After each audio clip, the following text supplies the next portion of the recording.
चकली हाडासारखी अजिबात कडक झाली नाही, एकदम खुसखुशीत झाली आहे।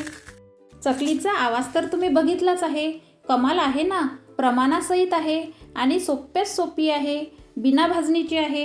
असे काही नाही, दिवाळीतच चकलीचा पदार्थ केला पाहिजे। ज्वारीचे पीठ आपल्या घरी नेहमी राहते, म्हणून अशी चकली आपण मन झाले की केव्हाही करू शकतो। ज्वारीचे पीठ हेल्दी पण आहे आणि शरीरास पौष्टिकही आहे। चला तर रेसिपी सुरू करूया। 2 वाटी कढईत पाणी घालायचं, पाणी मात्र वाटीने भरून घालायचं। तर पाण्याला उकळी यायच्या अगोदर यात आपण काही साहित्य घालायचं।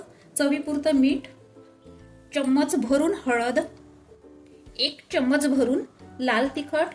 चकली चटपटीतच चांगली लागते, त्यामुळे तिखट थोडंसं बरंच घाला। अर्धा चम्मच हिंग, हिंगाने स्वाद छान येतो। 1 चम्मच जिरा, 1 चम्मच ओवा आणि 3 चम्मच तीळ घालायचे आहे। तसेच 1 पळी तेल घालून पाण्याला छान उकळी येऊ द्यायची। पाण्याला बघा छान खदखदून उकळी आलेली आहे। आता यात 1.5 वाटी ज्वारीचे पीठ घालायचे। माझं प्रमाण तुम्ही लक्षात ठेवा, 2 वाटी पाण्याला ज्वारीचे पीठ फक्त 1.5 वाटी, 1 वाटी अगोदर घातले आणि अर्धी वाटी आता घालूया। सगळं पीठ मिक्स करून घेऊ।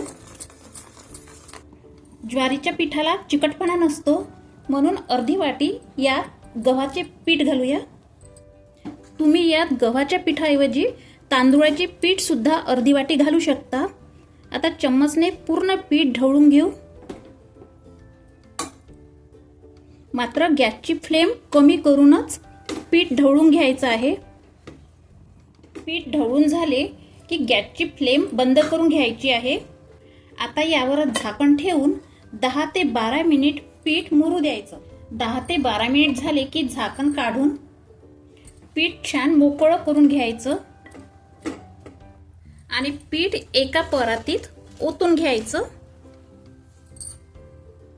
आता पीठ गरम आहे, म्हणून कोमट पाण्यात हात बुडवून पीठ छान मळून घ्यायचं। पीठ मळवताना पीठ चिकट वाटलं पाहिजे, म्हणजे आपल्या चकल्या अजिबात तेलकट होणार नाही आणि चकली आपली छान खुसखुशीत होईल। आता बघा पीठ आपलं छान मळून झालेलं आहे। आता बघा साच्यात चकलीची चकती घालून साच्याला आतून बोटाने तेल लावून घ्यायचं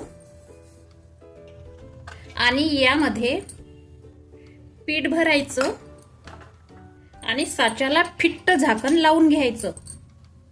आता एका ताटाला तेल लावून घ्यायचं आणि चकल्या पाडून घ्यायच्या।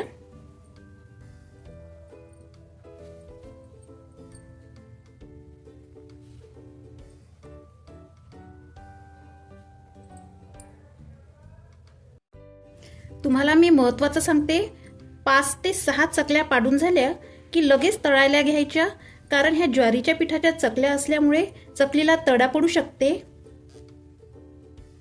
बघा मी किती वर साचा करून चकली पाडत आहे, तरी आपली चकली तुटत आहे का? नाही ना। ज्वारीच्या पिठाच्या चकल्या पौष्टिकही आहे आणि शरीराला खूप हेल्दी पण आहे, म्हणून मी तुम्हाला सांगते एकदा तरी ही रेसिपी ट्राय करून बघा। पहिल्याच प्रयत्नात तुमच्या चकल्या खूप छान खुसखुशीत होईल। आणि हो, माझ्या चॅनलला लाईक केले नसेल किंवा सबस्क्राईब केले नसेल तर जरूर सबस्क्राईब करा आणि अशाच नवनवीन रेसिपी बरोबर आपण भेटत राहू। इकडे तेल गरम झाले की तेलात चकली सोडायची। बघा चकली तेलावर तरंगली आहे, तेलाच्या बुडाशी बसली नाही। तेलाचे बुडबुडे कमी झाले की मग गॅसची फ्लेम कमी ठेवायची। बघा तेलाचे बुडबुडे कमी झाले। आता चकली पलटी करून घेऊ। चकली व्यवस्थित तळायची, म्हणजे चकली अजिबात मऊ पडणार नाही। डार्क रंग येतपर्यंत चकली तळली तर खायला खूपच कुरकुरीत लागते। अशा छोट्या छोट्या गोष्टी मी तुम्हाला सांगत राहणारच आहे। चकलीला बघा एकसारखा रंग आलेला आहे.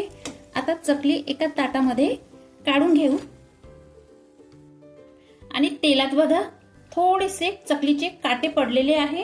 यावरूनच लक्षात येते की चकली किती खुसखुशीत झाली असेल. अशाच पद्धतीने बाकीच्या चकल्या तळून घेऊ. बघा तर चकल्या तळून झाल्या आहे. काटे पण मस्त उमटले आहे आणि एकसारखा रंग आला आहे.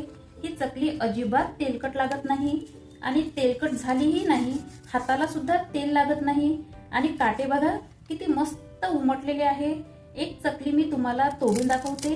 चकली हाडासारखी अजिबात कडक झाली नाही, एकदम खुसखुशीत झाली आहे.